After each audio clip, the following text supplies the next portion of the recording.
like to introduce one of our community partners. Erin McGinnis is with the Southeast Consortium. They have a lot of great programs for our students, and they provide a lot of support so they can participate in recreation and a lot of extracurricular activities in a meaningful way. So without further ado, she's here tonight to also talk to us about the OPWDD process. I know it's very daunting for families. So any support we can get to clarify is welcome. So without further ado, I'd like to introduce Ms. McGinnis.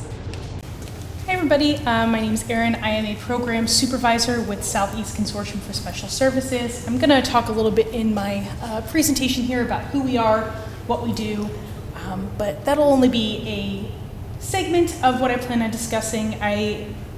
In the presentation, plan to give a brief overview of the process of being determined eligible for services through OPWDD, and also kind of how to go through that process and how to just begin, because I think that's the most daunting part of the process, is just starting. So here we go. So tonight we're going to talk about what OPWDD is and why it's important to apply early for services, the process for determining eligibility for services through New York State's OPWDD's front door. For students, we're going to give a brief overview of the kinds of services that are available once a student is deemed eligible for services through OPWDD, and we're going to talk about who Southeast Consortium is as an agency, what we do as a partner of the community, and let you determine whether or not we might be the right fit as a respite provider agency for your student.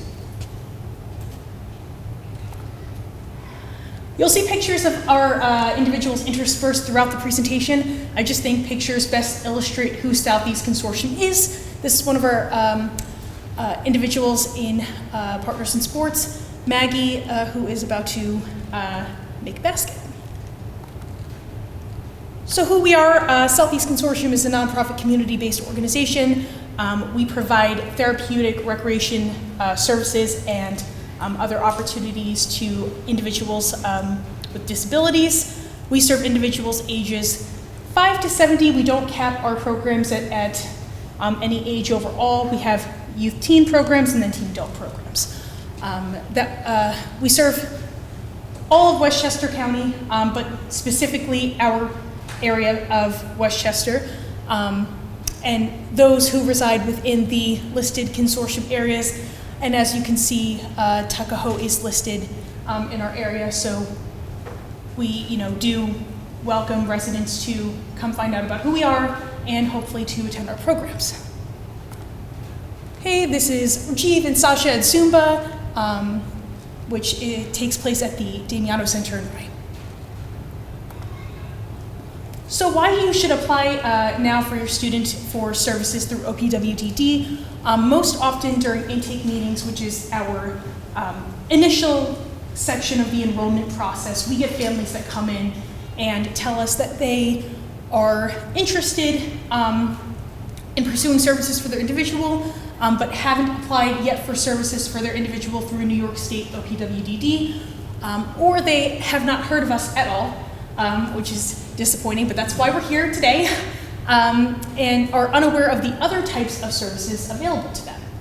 And so we hope through presentations like this and school outreach that we increase the community awareness of all of these services, including SEC, that are available to students. Something important to note that I will mention a few times during this presentation: students can be determined eligible for an initial service through OPWDD, and it's called Family Support Services. This would allow the student to pursue their initial service after being deemed eligible for services through OPWDD. So whereas if a student would like to receive multiple services, they would need to apply for the Medicaid waiver, which will not really be discussed in this presentation.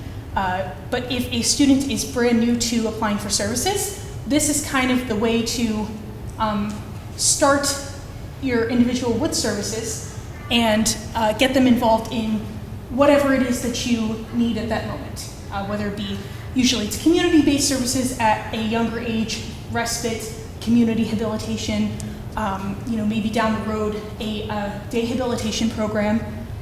So that's definitely important to note because Medicaid waiver and the process of going through self-direction would require more documentation and more time overall. It's a lengthier process than just being deemed eligible. You receive your initial service right away through FSS. Okay. I'm sorry, that was confusing to me. I'm sorry. So if you have a Medicaid waiver, then what? If you don't, then what? Okay, so applying for services through OPWDD is the initial step. Okay. So if you, sorry, can I? Yep. So if you have been approved by OPWDD, then you're eligible to apply, like it's the most Thank you. confusing process. I mean, That's why we're here. Yes, that's why we're here. I'm hoping that I can clear some of that up. So If you have that approval letter from OPWDD, then you can apply for the initial service through FSS, Family Support Services. and who do you contact? Like, I mean, we've been deemed eligible by OPWDD and we have our Medicaid waiver, but like, You don't know where to go next. no, You- zero you- idea what to do with it. So there's definitely, what I would tell you is the CCO, the care coordination organization that you've been working with, Yes. should be something like Tri-County Care, Life Plan, one of Care Design New York, should have assigned you either a care coordinator or a care manager supervisor that you should reach out to enroll. Well, if you already have the Medicaid waiver, what I'm going to tell you would be different. Okay. So I'd like to answer that in better detail, and I don't want to confuse anyone. So if I could save that for later, that would be great. But if I have the OPWDD, I can apply for family support services. Like- Correct. Okay. And if you haven't received services for your individual through the Medicaid waiver yet, if you're still in the process of applying for it, you're still eligible to take advantage of this service, which Does is, this include, and this includes respite? Okay. we're going to talk about all the services that fall under the Family Support Services category. So family support services is through OPWDD. Correct. And you're a potential family service that once you have family support services, they reach out to you and you can get some of your services. Correct. Thank you, Kate, Makes sense? for clearing that up. I'm still confused. Okay. Hopefully. I have a Medicaid waiver. I've never applied for OPWDD. I'm not getting any services whatsoever from Medicaid. So if you've applied for the Medicaid waiver for your individual, you've Home already, health, I have all of that stuff. I had a care manager. It was a total waste of time. I don't want to go off track, but I'm not sure exactly what you're saying. So have you applied for OPWDD? Never. okay, is it health insurance Medicaid, or is it, It's New York State Medicaid waiver. okay. Since birth. He's had it since birth.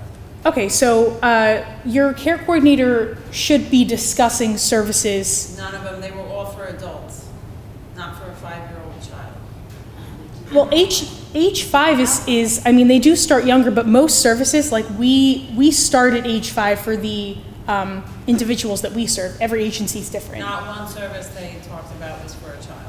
Well, good news. All right, so There are I'm all services, in. okay, there are services available, so, and I welcome everyone to share whatever stage they might be in. Everyone might be in a different stage.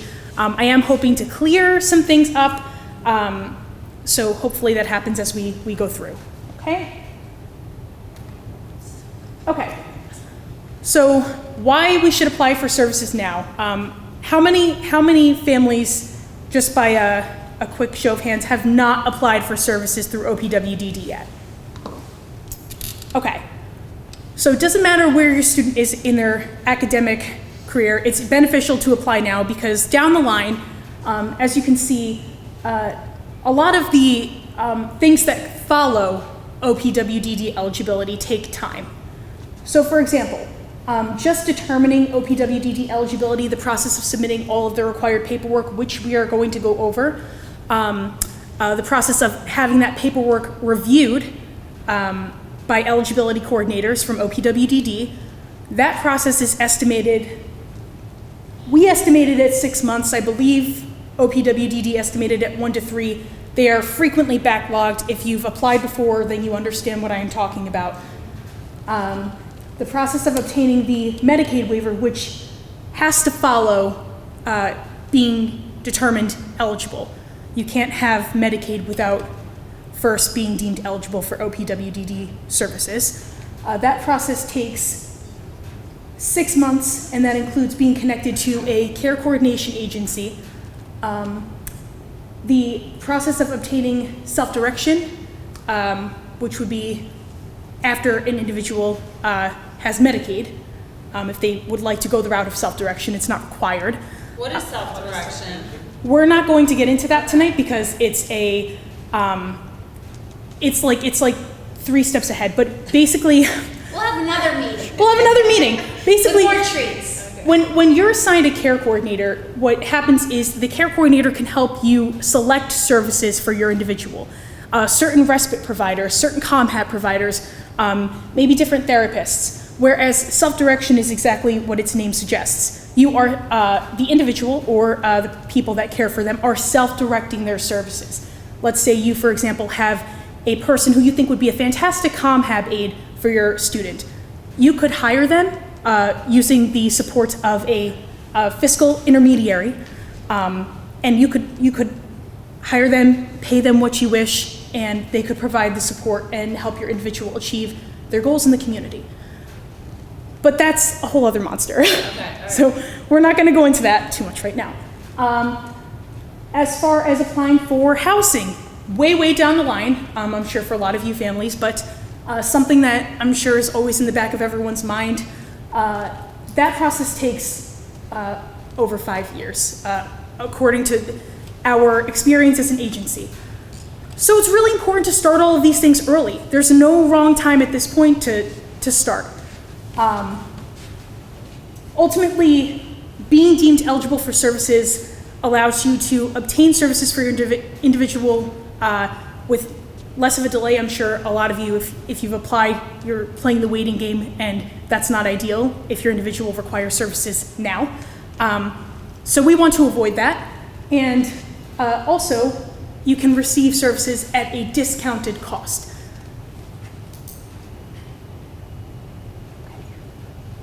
Okay, so what is OPWDD? As I'm sure all of you are well aware already, it stands for the Office for People with Developmental Disabilities, and they are responsible for authorizing, they do provide some services for individuals with intellectual or developmental disabilities. Okay, this is an example of our Tumble Time program. We have our instructor Sophie and several of our individuals partaking in a group activity. So the front door is the way that OPWDD connects people to the services that they want to need. This is your entry point into eligibility for services. This is where you start. Okay. Is Joanna at a party? Okay. How do I know if my student qualifies for services? So in order to be deemed eligible for services, your individual must have a diagnosis of a developmental disability, and the disability is expected to be permanent and affects your student's ability to live everyday life independently. Okay, also tumble time. I don't mean to fly through the pictures, but I want to get to the meat and potatoes of the presentation. So where do we start? So the first step is determining the eligibility, as we've been saying. How does that happen? OPWDD requires a long laundry list of paperwork.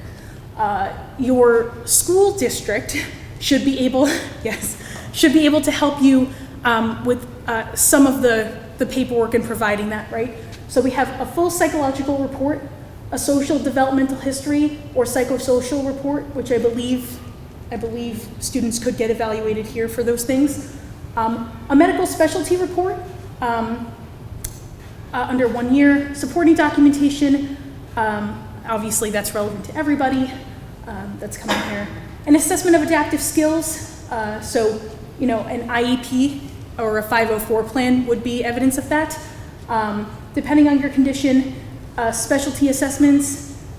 So all of these pieces of documentation should be completed within 3 years, although if you have something more recent, it doesn't hurt to submit more than less, and should reflect the student's current level of functioning. Does anyone have any questions about that? Do you need documentation, like if it's a condition since birth? like the birth Yes, evals? because that would indicate that the condition became, disabled prior to the age that they're suggesting. Oh, okay. My daughter received, I think it's called provisional Eligibility. eligibility, and it goes until she's either 7 or 8. Does that mean I'm going to have to redo this entire thing, or is it like a short one? Do you know? From a family's perspective, I don't know what that process looks like. I do know that provisional eligibility does have to be re-examined because OPWDD believes that after the age of 8, that the kinds of services and the amount of support received will likely change. So to answer your question, short, I'm not sure. Okay, this is our Movies and More program. I realize that we do have a mix of adult and children's photos in here, but I just want to show you kind of the stretch of age ranges of the individuals that we serve, because individuals at every age, as you know, need services and need respite services, and so we try to cater to individuals of all ages. So where can I get these evaluations done? Your local front door office, which I'm going to provide the info for at the end of this presentation, should be able to assist you in determining where there are places where you can get evaluations and assessments done. That isn't information that I have, but they would be able to help you. Also, who has connected so far with a care coordination organization? Raise your hand. Okay, so your care coordinator or care manager supervisor should be able to connect you with resources, although you might be past that point. You're not? Okay. So you could ask her where you could get these evaluations conducted locally, okay? A lot of them accept the school report, so we do our psychological evaluations, education evaluations to determine if the student is eligible for an IEP. If your son or daughter has an IEP, we have updated assessments that we share. They sometimes require additional information, like from your medical doctor or things like that, but that should be all part of your son or daughter's file. So my experience, families haven't had to complete any additional assessments, which is great. So again, just, as you're hearing about this, learning about this, if it's a process you want to engage in, your first step at the school, with the school psychologist, they can connect to my office, or you can contact me directly, whatever is easiest. But just to let you know, like most of our students, we do a lot of assessments for them. And that's really great because, as you saw, the laundry list of paperwork, the less you have to compose and submit, the better. So thank you for that. Okay, so you're at the point where you submitted everything to the eligibility coordinator at your local DDRO. Now what? So the documentation that you submitted goes through a 3-step review process. So the first step review, the eligibility coordinator reviews everything for completeness. If they have everything, it moves to a 2nd step review. If they're missing documentation or the documentation is incomplete for whatever reason, it gets sent back to you and you get a request for additional documentation, but OPWDD should be making that very clear. 2nd step, a team of clinicians from the DDRO evaluate the request, and either, once again, more information is needed, so you'll have to send that in. Throughout this process, it's pretty self-explanatory. It's just very important to be aware of what they're requesting and what their timeline is. Should you miss the cutoff for submitting additional paperwork if it's requested, we've seen families have to begin the process again, and I don't say that to annoy or discourage anybody. I just want to provide you a provider's perspective. And we see people have delays in receiving services, and so that's why we wanted to come out here and speak with school districts, so just to avoid that. 3rd step review can happen if an eligibility request is rejected. If you're working with a care coordination organization, a CCO, which you should be throughout this process, they should be able to kind of demystify things. Okay, back in time dance, that's another event that we offer. Okay, provisional eligibility. So provisional eligibility is given to a child who is younger than 8 years of age. Once that child is deemed eligible for services, they will receive full OPWDD services until their 8th birthday. But then you'll need to submit updated evaluations. So if any of you fall into that category. Services in the community, community rehabilitation, respite, definitely have to represent the respite. And then intensive behavioral services, crisis services for individuals with intellectual and or developmental disabilities, and also perhaps clinic services. They are limited, however, are all services that you could receive once your individual is being deemed eligible for services, or determined eligible, sorry.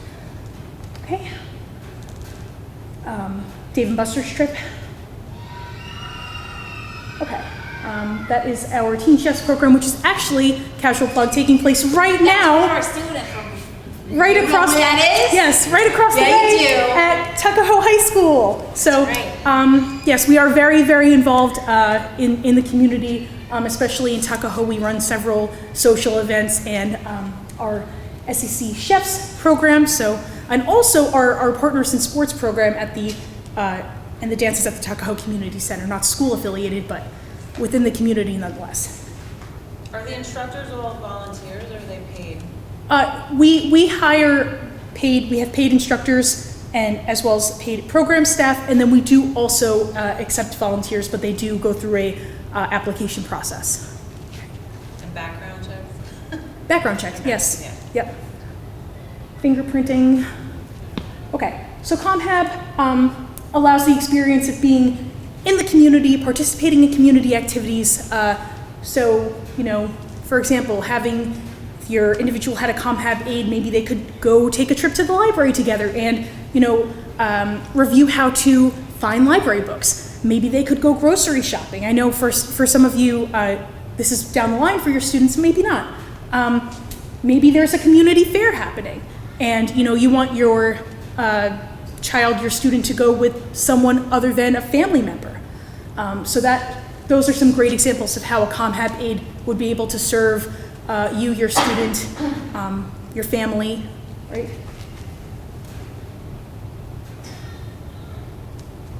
This is Chris shooting some hoops at the Tuckahoe Community Center during Partners in Sports, which also happens tonight. Tuesday's busy for Tuckahoe. Okay, so respite. What do we offer as an agency? What do other agencies like Southeast Consortium offer? So we offer respite. We offer breaks for caregivers, for families, for individuals from their families and caregivers, and you know, for our individuals in a group home setting, for those staff, as well as the individuals that live in the group home. Respite benefits everybody in the sense that it provides that break. It provides individuals with an opportunity to socialize and interact with others away from the people that care for them every day. It helps families who care for their loved ones in the family home, even if they have more serious health or behavioral needs. So it doesn't just come in the form of agencies like SEC. You can also have a respite worker, similar to a ComHab worker, but instead of going to the grocery store, maybe your respite worker comes in and your child and the respite worker go to the movies, or they go out to eat, or they go to Chuck E. Cheese. It can be anything, and then they're still having the opportunity to work on those goals that you've established with the respite worker and with the care team. So, different kinds of respite. So we have in-home, as I just spoke about. Camp, there are a number of respite agencies such as ours that do offer camp programs. So we do offer our Camp Galaxy, which is located in Eastchester. We run it through in partnership with the Eastchester Day Camp. We specifically serve Bronxville, Eastchester, and Tuckahoe students in that program. And then we also offer our camp through the Scarsdale Day Camp in partnership with them. They function as camps within a camp. And then we also offer our Teen Life program, which serves individuals ages 14 to 25 who want a more traditional camp setting while also working on life skills. So that's just what SEC offers. There's a bunch of different programs out there, and you know, I encourage you to look and find the best fit for your student. Okay. So we have family support services. I know that there was a question about what kinds of services you can receive. Respite is one of them, and you can also join support groups. You can receive training in how to manage challenging behaviors. You can receive reimbursement, because I'm sure paying for several services for your students gets very expensive. You can network with other parents. If you're a family and you have an individual with a disability, your children could also receive services, after-school programs, and other recreation or social activities. So it's a really, really big list, and that's why I think it's really beneficial to just start the process, of obtaining services, because you could just one of these helps out immensely. Just having Respite come in and come once a week, that's really beneficial. Okay, this is our Teen Life program. I was just mentioning them at the Weinberg Nature Center. Okay, so this is the front door office number. They do require you to go to an information session. You can sign up for the information session by clicking that link, and they have them in English, they have them in Spanish, several different languages. And by calling that number, they can connect you with a care coordination agency. So, you could start the process with them, because really your care coordinator is going to be who you're supplying the paperwork to. The school can give you the paperwork, which is great. It makes your life so much easier. But then you're going to give the paperwork to the care coordinator. The care coordinator is going to be responsible for submitting it to OPWDD for the review process. And then you're just, unfortunately, going to have to play the waiting game for OPWDD to respond. That's the short of the beginning of the process. I hope that wasn't confusing. I am ever evolving as I do this presentation. People have different needs, but I believe we did end early. So I would love to take the opportunity to answer questions. If people still have confusions, I understand. Let me go back to let me go back here so people can get that number or write down that link. I believe it will be posted on the website as well, which is great. But I do hope that this was helpful, and if it didn't quite have the information that you had in mind, I welcome feedback.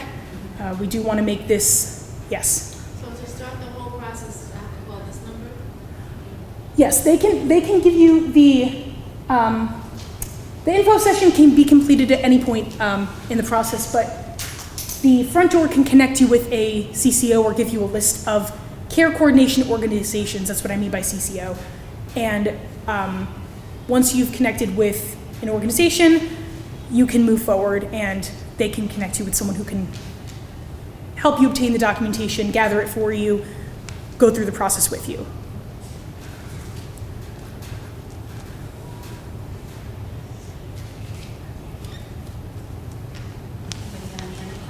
So they can't call you to set up services until they first have OPWD eligibility, yes? We do accept, especially those within our consortium area, we as an agency accept individuals without the eligibility, but there is a higher cost involved. All of our programs that we offer come with an out-of-pocket cost.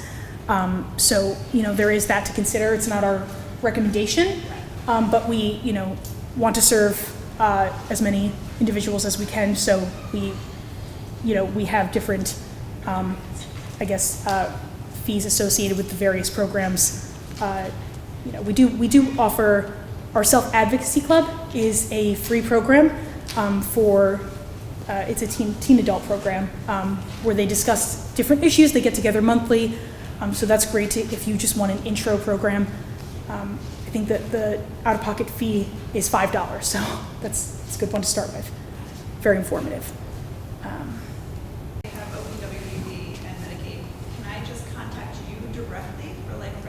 Yes. Okay. At the point of having the Medicaid waiver, your individual's already been deemed. Yes. You would have to check with, each individual is approved for different services. So how do I word that question? Because this is what I've been trying to ask. My daughter has a life plan or something, I don't know. Yes. So how do I find out what I've been approved for? Because my understanding was,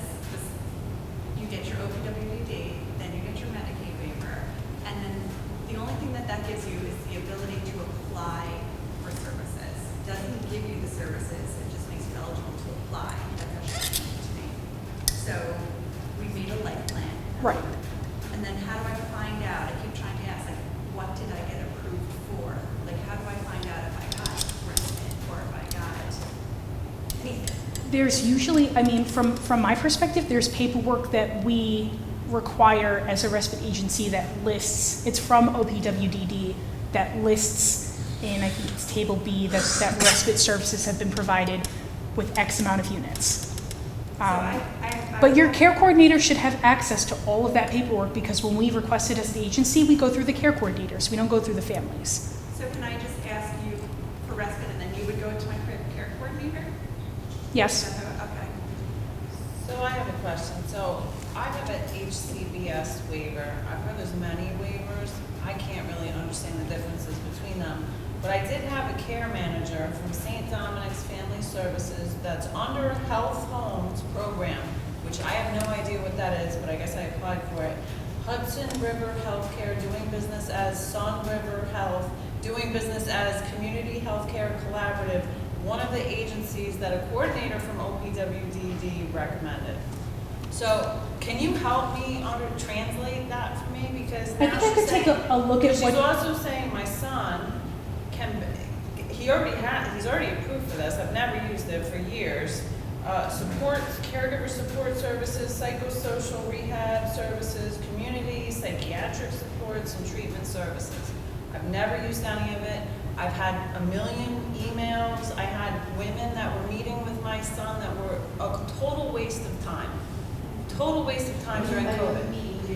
I was asking, like, what is this session for? What training do you have? And they're like, how's it going, Johnny? And my son's was not verbal at the time. And he's like playing with blocks on a Zoom, and I'm like trying to get him to stay in front of it. So my question to you is, so then one day I asked, I said, what are you trained in? Like, why am I wasting, 30 minutes of my time getting my son to pay attention, who's nonverbal, and you're looking at him on Zoom? And no one could ever answer me, so I killed the whole thing. Right. I said, this is not a good use of my time. My son is gaining nothing from it. None of these, I think there's, and I'm sorry if anyone's a social worker, but they weren't trained to deal with my son and help him develop any skills at all. So I went back and I'm like, well, what is this? Well, it's Health Home, and you have Health Home, and you apply for this, and we know you're on a waiver. And I have no idea, and I'm graduate, I have a graduate degree. I cannot navigate this like abyss of special services and what you have and what they're all called and every acronym. And I don't even know. Maybe I already have OPWDD and I don't even know. So Is that possible? It is possible. I mean, and where I would start with all of that, I mean, if you had eligibility, you would have received what we would call determination of. I have a picture. I can show you. I have it. No, yeah, we can definitely take a look at the documentation, but. But it doesn't say OPWDD. It doesn't say, like she said, she got approved for. I have nothing from OPWDD. Have you submitted? You submitted paperwork, I'm assuming. Oh, I went through I had nurse sessions, I had all kinds of things. I did it over COVID because it was the perfect time to do it. No. But that was for the waiver, that was for the HCBS waiver, and there's multiple waivers, then they try to drop my waiver, and then I had a HCBS Zoom should be session with Medicaid. Albany, I got it back. So what it sounds like, from my limited understanding of your situation, is that you did in fact have a care coordination agency. I had someone who had no value to me whatsoever. They were telling me they could take my son to learn shopping trips and stuff, like you were saying, which he was 3 to 4 at the time. Right. I'm not quite sure who that person was in your son's care team, but a care coordinator wouldn't necessarily they wouldn't be a provider. They're not that person in your son's care team. So a care coordinator would look at a life plan. You're familiar with the life plan or no? No. Okay, a life plan would list all of the goals that you and your son have. Oh yeah, we for did him. goals. Okay. We did goals. Yeah, I might have that. Goals, safeguards, like my son can be in a room for X amount of minutes by himself. Things of that nature. And would also list at the end all of the kinds of services that your son can receive, and the providers currently in line to provide those services. And this is all laid out in about an 18-page document. So that person, if they were a care coordinator, should have probably better advised you, I would say, or maybe connected you with I people. definitely have some sort of care plan. Okay. But So I I'd be walked happy away, to take a look at the paperwork I and- walked away from the entire thing. It was a total waste. And I'm really sorry that, you know, you had such a negative experience that turned you off of services completely, because that's really the opposite of what we want. Yeah, but I feel like I was just dealing with the care coordinators and I never got to the services. I was like, where are the services? Like you said, like where are they? I'm meeting with you every week, you're asking how my son's doing and he's Right. running away. How is that a service to me? Yeah, I mean, the point of like care team meetings, which is kind of what you're describing, would be providers coming on. So like, for those of you who are more advanced in the process, like myself, my coworkers, as respite providers for different individuals, seeing them in programs, we sit in on care team meetings, which would be the Zoom that you're talking about. So we'd have the care coordinator and all the providers together, and hey, how are they doing towards achieving this goal? You know, are they working on their money skills in lunch and movie when they pay for concessions? Are they, you know, different things? So I'm happy to look at the paperwork, but I'm not confident that that person in your son's care team was a coordinator. I'm not quite sure. It was a care manager. Care manager. Okay. We can take a look at it after, because if I can help you demystify something, I'd be more than happy to. Sometimes it just helps to have it in front of me. But does anyone else have any questions, confusions, something I can clear up? Does the life plan say at the end what, you said at the end of the life plan, it says what types of services they'd be eligible for? It's section 4 or 5, I believe, but at the section 4. Section 5 just lists the providers and then lists their numbers and how to get in touch with them. But section 4 would be like, it would be listed as like, okay, if you had Southeast as a respite, right? Southeast Consortium, respite, and then, I don't want to further confuse, but like the amount of units that you're allocating towards programs with us. So, And if section 4 is just blank? pardon? If section 4 is just blank? Yes. Then What if it's blank? Excuse me? What if it's blank?